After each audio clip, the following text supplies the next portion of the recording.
Alors, compétition entre deux noms intéressants. Alors, messieurs, dames de la Chevrière, je vous en prie. Donc, bonjour à tous. Aujourd'hui, on va vous présenter l'écoquartier La Chevrière. Donc, je me présente, je m'appelle Magali. Ici, on a Emmanuel, Maureen, Suzon et Nencam. Donc, pour le plan de la présentation, on va commencer par vous montrer un petit peu, faire un petit plan du quartier. Ensuite, on va vous parler de la sous-section, le quartier résidentiel à l'intérieur de notre grand écoquartier. Ensuite, on va vous présenter nos transports, nos moyens de transport, l'énergie qu'on a décidé d'utiliser. Et il y a une section tourisme.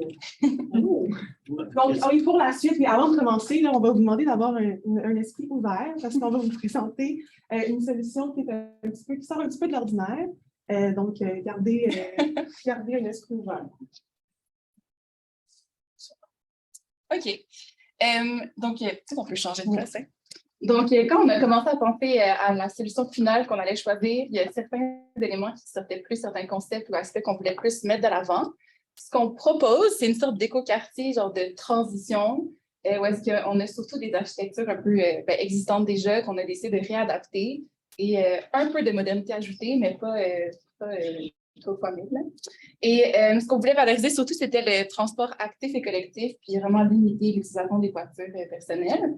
On voulait mettre de l'avant le bien-être des résidents, le sens de communauté, comme le maire de Laval nous disait, qui était moins présent dans les quartiers actuels. On voulait, pour faire ça, ajouter beaucoup de nature, beaucoup de verdure, beaucoup d'animaux aussi dans notre écoquartier et favoriser l'agriculture locale pour éventuellement peut-être tendre vers de l'autosuffisance. Et comme Magali a mentionné, on a ajouté un volet tourisme à notre écoquartier parce que forcément, ça va coûter cher et on voulait déjà commencer à penser à des façons de subvenir à nos besoins financiers. Donc, voici un plan. Ah, voilà. Voici un plan de notre écoquartier. L'écoquartier a été séparé en 4 différents secteurs. En commençant par le quartier résidentiel qui est ici en bleu. À noter que dans le quartier résidentiel, il y a aussi certaines bâtisses, un CLSC, une épicerie, un magasin général, etc. On va revenir sur les détails plus tard après. Ensuite, il y a un secteur de magasins, grande surface, de restaurants et des choses comme ça, plus commerciales. La zone scolaire qui est ici en bas avec garderie, école primaire, secondaire. Puis, finalement, un quartier plus zone industrielle avec les travaux de travail, des compagnies qui peuvent venir s'installer, avoir des open space, etc. Et en bordure, on a décidé de mettre des fermes, des jardins communautaires, des zones de pâturage, des animaux de la forêt, de la verdure, etc. Et en terminant, on a au centre qui relie les 4 différents secteurs, un parc avec un bassin, avec des jeux pour enfants, des promenades, des zones de pique-nique qui viennent vraiment faire le lien entre les différents secteurs. Donc voilà, pour la verdure, déjà, il y en aura dans le parc, il y en aura dans la zone résidentielle, il y aura des potagers, il y aura des jardins privés et communs, il y aura tout l'extérieur, comme j'ai mentionné. Ce que vous voyez en bleu ici, ce sont des routes, des rues pour accéder à l'écoquartier, mais pour qu'il y ait des animaux puissent se promener, on a mis des petits ponts, comme vous pouvez voir ici. On s'est inspiré pour ça des ponts qu'on trouve à Banff, dans le parc de l'Alberta, pour permettre aux animaux de se promener librement. Et comme j'ai mentionné, il y aura la verdure un peu partout. Mais globalement, en fait, ce qu'on voudrait, c'est vraiment que ça soit vert all over the place, qu'il y ait des arbres, qu'il y ait des fleurs, qu'il y ait des plantes vraiment partout, puisqu'on essaie de limiter la voiture. Donc, il peut y avoir des verdures. Comme j'ai dit, on veut favoriser aussi l'agriculture urbaine. Donc, il y aura des fermes, il y aura des potagers. Il y aura aussi des ruches. On aimerait ça vraiment faire de l'agriculture dans notre quartier. Et mettre des serres sur les toits de tous les bâtiments qui seront plats. Pour aussi cultiver certaines choses. Et voilà notre inspiration. Et par rapport à la santé et à l'évacuation, on a placé un CLSC dans chaque différent secteur du quartier, avec sur le toit la possibilité de faire un vertiport pour pouvoir justement faire un transport d'urgence par la voie des airs, avec des eVTOL potentiellement. Et voilà. Et bon, le point central de notre présentation, les animaux, et d'où le fait qu'il faut garder l'esprit ouvert et la raison pour la chèvrière, c'est qu'on a décidé de mettre des chèvres dans notre écoquartier. Ça peut sembler un peu fou, mais en fait, c'est très utile. Les chèvres peuvent faire du désherbage naturel, peuvent faire de la tonte de gazon tout seul, enlever les mauvaises herbes, réduire les risques d'incendie aussi, parce qu'elles mangent tout ce qui va devenir sec. Ça apporte beaucoup de bonheur aux gens qui voient des chèvres se promener un peu partout. Et ça enrichit le sol, ça apporte des nutriments dans le sol, pas besoin d'engrais, etc. Ça c'est tout seul. On n'a pas sorti ça de nulle part. En fait, on a été inspiré par une compagnie à San Francisco qui s'appelle City Grazing, qui font exactement ça. Ils sont des services de location de chèvres. Et pendant notre recherche, en fait, on est tombé sur ces vidéos-là, puis on était vraiment charmés, en fait, par ces petites chèvres qu'on voit qui broussent tranquillement. Et donc, c'est vraiment le point clé de notre présentation. Bon, c'est vraiment une vibe différente à la présentation. Mais voilà. Vas-y, Norine, tu peux continuer. Donc, moi, je vais vous présenter le quartier résidentiel. Donc, c'est celui-là sur la carte. Puis, voici, je vais détailler juste du secteur résidentiel. Donc, ici, on a des habitations qui ont un petit peu en forme de traite. Il y en a opté pour ces formes-là, dans le fond, pour favoriser un esprit plus communautaire, plutôt que d'avoir des maisons rangées une à côté de l'autre, puis des lignes parallèles. Mais comme ça favorise, ils sont plus regroupés, le monde se croise plus, se voit plus. Donc, c'est ça essentiellement l'idée. Ensuite, ici, nous avons un potager au centre du quartier résidentiel. Donc, ça permet de faire de l'agriculture urbaine. Puis aussi, ça va permettre aux résidents de se croiser puis de plus se voir. Fait qu'encore une fois aussi, favoriser l'esprit communautaire. Pardon. Aussi, dans le fond, le secteur résidentiel il est divisé en 4 zones. Donc, chaque zone du trait, fait qu'on a décidé de mettre un parc donc, à chaque zone, parce que comme Emmanuel a présenté, il y a un parc central de tout l'éco-quartier, mais ça, vraiment, ça permet d'avoir des petits parcs pour chaque zone. Comme ça, on n'a pas besoin d'avoir à se déplacer en transport en commun, fait qu'on peut juste marcher, puis ça permet encore, une autre fois, aux résidents de se croiser, puis passer du temps ensemble.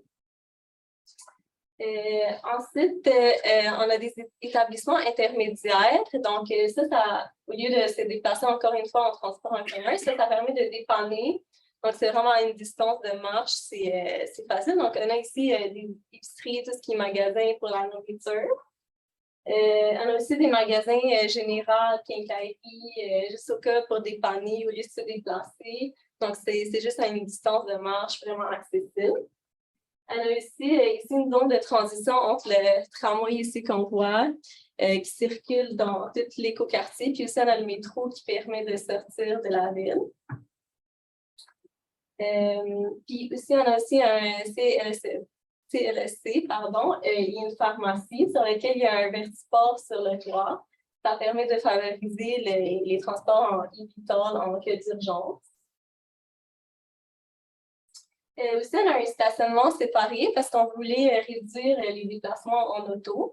Donc, c'est un stationnement qui va être souterrain. Fait que dans le fond, les résidents stationneront leur auto là. Donc, il n'y aura pas de voiture devant les habitations. Puis ça va un petit peu comme décourager les résidents à aller comme faciliter, genre, pour prendre leur auto et se déplacer. Il va falloir qu'ils se déplacent jusqu'au stationnement. Donc, on voulait juste comme qui se déplacent en cas d'urgence en auto, mais sinon, ils entreposent leur voiture dans un stationnement séparé. Ensuite, pour ce qui est des habitations, donc les habitations vont être constituées de triplex, puis on trouvait que ça va favoriser l'hébergement intergénérationnel. Puis ils vont être constitués principalement de bois, puis ça va être plus écologique. Aussi, il va y avoir des panneaux solaires sur les toits pour fournir de l'énergie électrique aux résidents. Et aussi, les résidents vont pouvoir recycler, composter. Puis aussi, on va récolter le compost, dans le fond, pour fertiliser pour l'agriculture urbaine, genre dans les serres, puis les fermes et autres. Aussi, on a des gouttières qui vont permettre de récolter l'eau de pluie, les stocker, puis les utiliser pour les systèmes, par exemple pour les toilettes, pour les chasses d'eau, puis ça. Aussi, dans chaque triplex, on a des ascenseurs pour permettre l'accessibilité aux personnes en mobilité réduite. Donc, ça va favoriser cet aspect-là aussi. Donc, je vais laisser la parole à Américaine. Comme on le sait, le transport est un élément clé pour les écoquartiers, car si on le design mal, ça va amener plus de voitures. Qui dit plus de voitures, dit plus d'infrastructures et plus de pollution pour les écoquartiers. Ainsi, pour avoir un bon transport, il y a certains critères qu'il faut prendre en compte. Le premier, c'est que le transport doit desservir toutes les différentes zones. Ça va être très facilement accessible. Parce que comme on le sait, le temps, c'est l'argent. Donc, du coup, il faudrait miser absolument sur ça. Ensuite, il faut favoriser le transport collectif afin de déplacer un très grand nombre de personnes en très peu de temps. Et pour ceux qui veulent se déplacer seuls, il y a les vélos et les passages piétons. Et enfin, il faut tenir compte des personnes à mobilité réduite pour qu'ils puissent se déplacer et arriver à destination en bonne santé sans problème. Et tenir compte aussi des marchandises lourdes. En regardant dans les écoquartiers qui existent déjà, nous avons les passages piétons pour permettre le déplacement à pied. Nous avons les vélos pour augmenter un peu la distance que peuvent faire les piétons. Et enfin, nous avons les bus. Nous avons tenu compte des différents critères afin de proposer notre solution. Ainsi, notre solution est la suivante. Nous avons des transports en commun à l'aide des tramways. Ceux-ci vont circuler entre les différents blocs, non à l'intérieur des quartiers, mais plutôt autour du quartier. Cela permet de limiter d'une part le bruit que ça peut produire et d'autre part de pouvoir gagner en temps et en nombre de personnes qui peuvent se déplacer d'un coup. Ensuite, nous avons le bus. Ce dernier va circuler dans chaque quartier. Grâce à la formation de nos différentes maisons, on est sûr de pouvoir desservir tout le monde devant sa maison sans aucun problème. Et avec la vitesse réduite du bus, on est sûr de pouvoir au moins causer aucun problème et aucun dégât. Pour ceux qui veulent se déplacer personnellement sans aucun encombrement, nous avons la marge, à savoir nous avons favorisé les passages piétons et autres, afin de faciliter un peu de sport, de gymnastique et autres. Ensuite, nous avons le vélo pour ceux qui aiment faire un peu de sport en se déplaçant. Tout en tenant compte des personnes à mobilité réduite, on a pensé au vélo pour ceux qui n'ont pas la possibilité de pédaler et pour ceux qui sont un peu fatigués ou un peu âgés, il y a les vélos électriques. Comme on sait qu'on ne peut pas s'en passer des voitures pour le moment, mais on l'espère plus tard, on a réduit au maximum les tailles des routes afin de ne laisser passer que des bus et les voitures pourront emprunter ces différentes routes. Toujours pour chasser les voitures, on limite au maximum les vitesses. On met à peu près à 20 ou à 15, dépendant de la zone là où on se trouve. Et pour être sûr que les voitures ne vont vraiment pas entrer, on limite aussi le nombre de parkings en augmentant les taxes liées à certains parkings. Et pour ce qui est du déplacement entre les différentes villes, nous avons une sortie de métro qui va se trouver principalement à côté du quartier résidentiel. Cela va permettre de quitter notre quartier pour partir visiter les autres quartiers ou bien les autres villes. Pour tenir compte des cas d'urgence ou bien des déplacements, nous avons des taxis volants pour pouvoir faire des déplacements d'urgence au cas où quelqu'un a un accident ou bien une chute grave. Cela va permettre de quitter de notre quartier résidentiel pour un hôpital de référence en un temps très réduit. De plus, pour pouvoir rentabiliser les frais liés à ces taxis volants, on peut aussi les utiliser pour les transports de marchandises lourdes.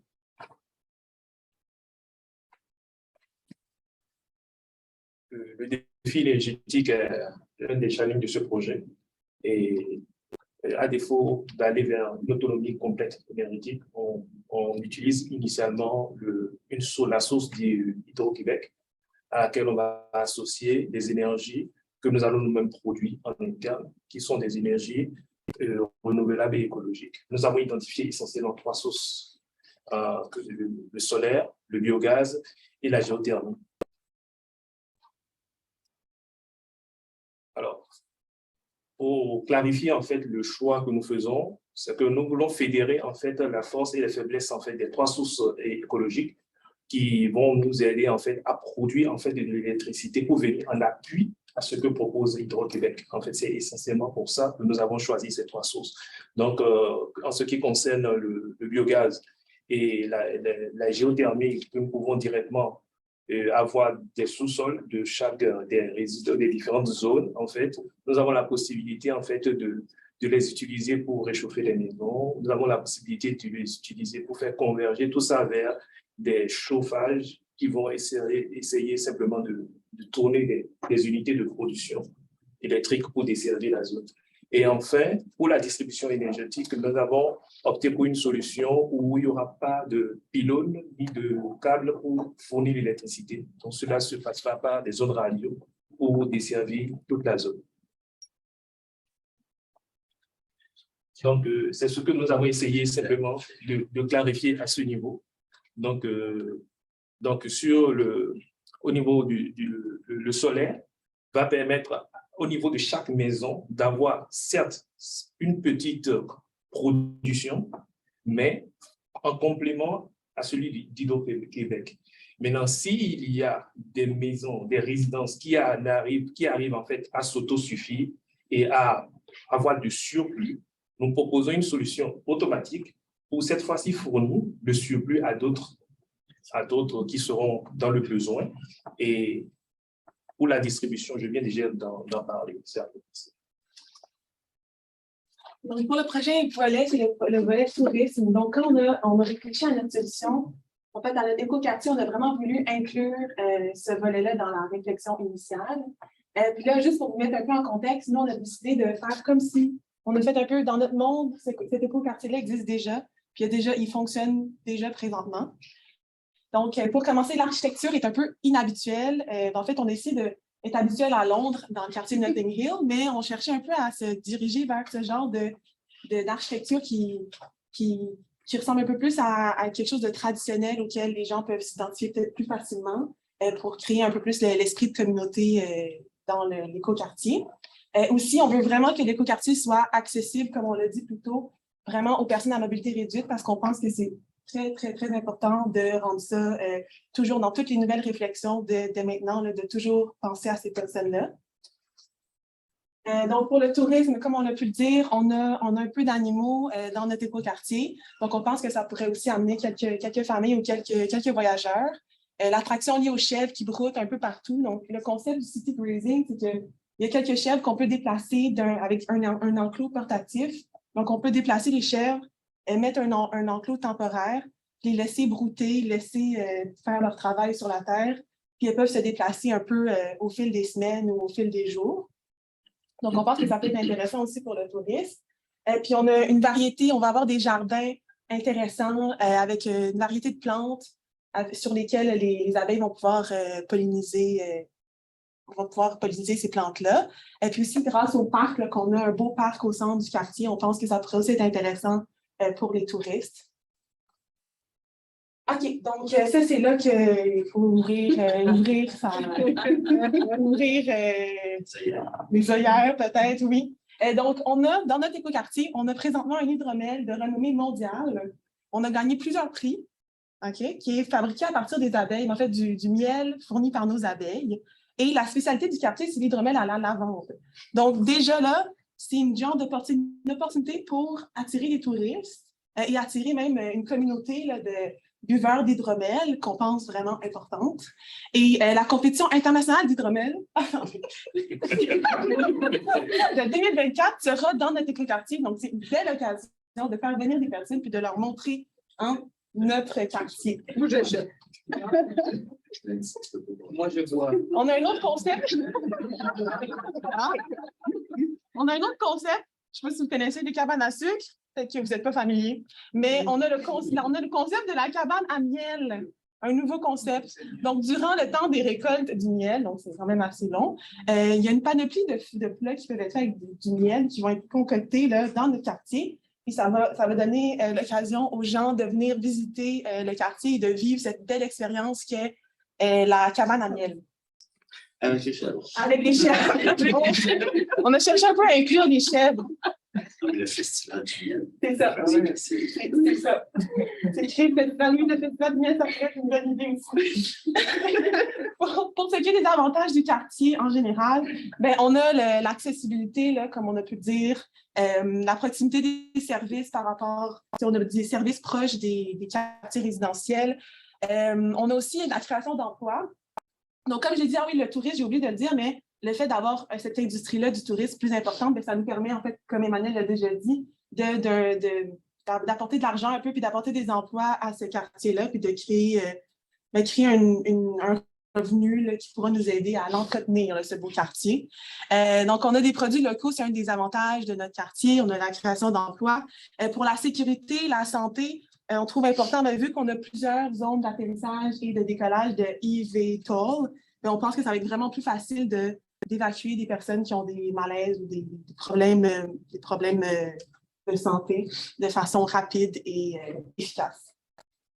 Pour ce qui est des inconvénients, il n'y en a pas beaucoup, parce que c'est un très bon quartier, mais c'est quand même, ça a été complexe à implanter. On a réussi à le faire, vous avez pu le voir, on est rendu au stade de faire des hydromel, mais c'est aussi difficile ça a quand même été difficile à implanter et complexe.